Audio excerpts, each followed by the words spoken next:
Today we're going to talk about Trump's bad legal news in the classified documents case, and I interview Fox LA anchor Alex Michelson about the fatal mistake that Republicans are making ahead of 2024, whether we're likely to see both Trump and Biden participate in debates, and the impact that Republican abortion bans are going to have in the next election. I'm Brian Tyler Cohen, and you're watching No Lie. So there's really no other way to put this as far as the stolen classified documents case goes. Trump is completely screwed. He'd been maintaining all these months, as his only defense in this case, that he had the power to declassify all the documents that he took with him to Mar-a-Lago, and so that's what he did.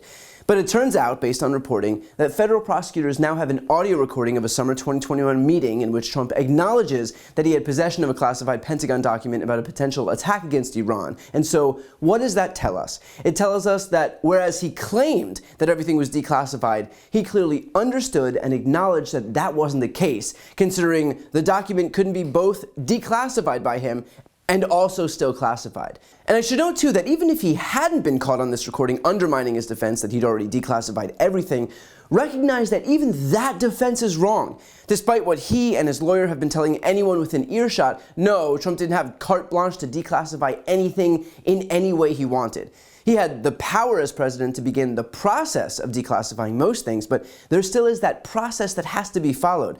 You don't just do it by fiat, and you certainly don't do it by thought or mind control. As an example, there are rules that require consultation with the agency that originally classified the information before anyone could declassify it. There are also limitations. He would have been restricted from declassifying documents containing information related to nuclear weapons and intelligence agents.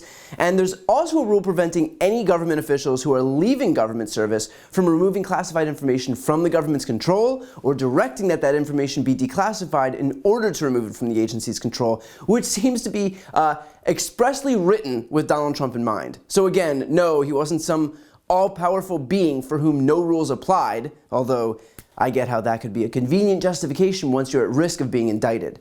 But here's the worst part for Trump. Now that the DOJ has the smoking gun, and I say smoking gun because, again, this piece of evidence would unilaterally undermine his entire defense in this case. So now that the DOJ has this smoking gun, the Justice Department very likely has enough evidence to indict him. Perhaps without this piece of evidence, they'd have continued building their case, they'd have continued interviewing people.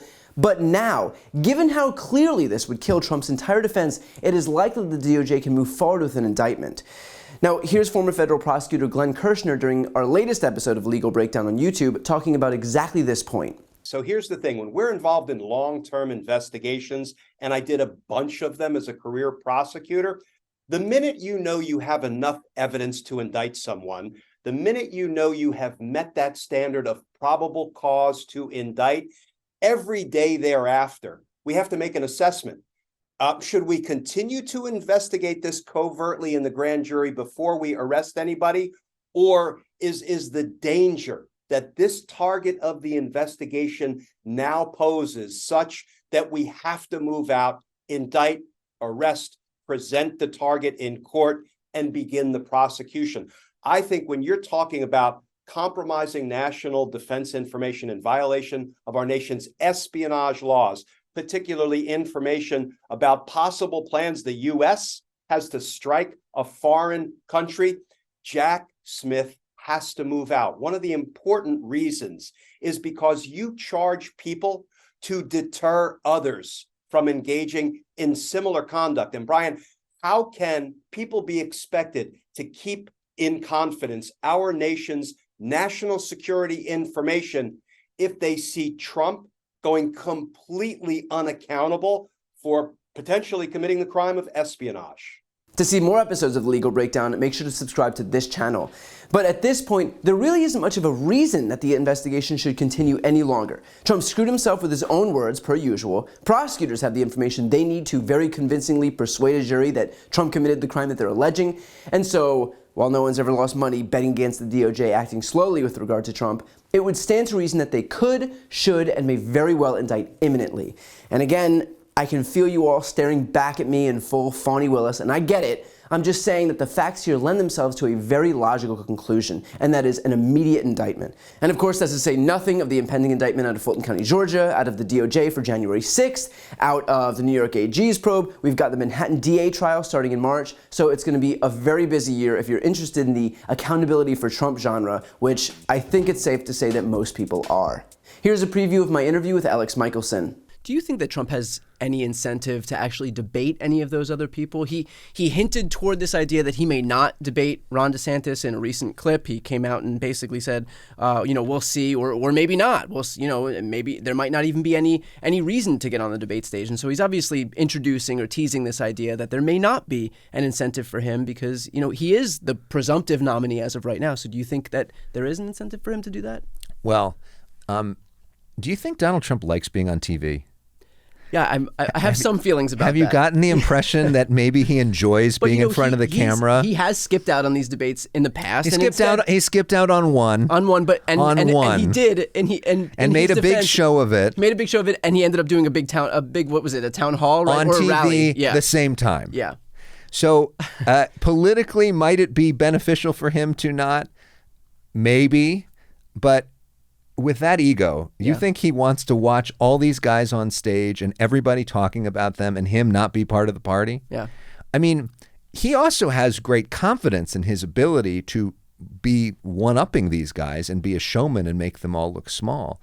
So, I can't imagine him. Maybe he doesn't do every debate, but I feel like he's probably does at least one or two. And if after that he shows them all up and his poll numbers are high and they all look kind of small next to him, then I think he may have said, I've said what I have to say, and I move on. Do you think that Joe Biden has any incentive to debate Trump then? No. Do you think he will? I don't think if it's Trump versus Biden, I don't think there's going to be a presidential debate, which is sad as somebody who loves debates, who wants to host a presidential debate one day as a dream job, who organized the LA mayor's debate and the sheriff's debate and governor's debates and trying to organize a Senate debate. I love debates. I'm all about debates. I think debates are important. I think that's really beneficial to society. But I can't figure out if you're Trump or you're Biden, what would be the incentive to debate the other person other than, the fact that there's value in debates? Because Biden, I don't think either one of them are doing it for the inherent value in debates. Right. I think they would look for their specific incentives. Self-interest. So if you're Biden and you are older and you run the risk of maybe making a mistake that probably gets blown out of proportion because people are looking for reasons to do that, it's a giant risk. And you know that Trump is not really big on facts and sort of runs over people and doesn't play by the rules. What confidence do you have that he's going to? And if you're Trump and you're now one-on-one on stage with the president and you've got to face off against a moderator who's probably going to call you on a lot of the things that you've said that are just not truthful, and you run the risk of looking small or looking dumb, what's your incentive to doing that? To check out the full episode with Alex Michelson, click the thumbnail right here on the screen or check out the interviews playlist on my YouTube channel. You can also check out the audio version of this podcast by clicking that link on the screen. And of course, to see more of my content in general, the subscribe button is here as well.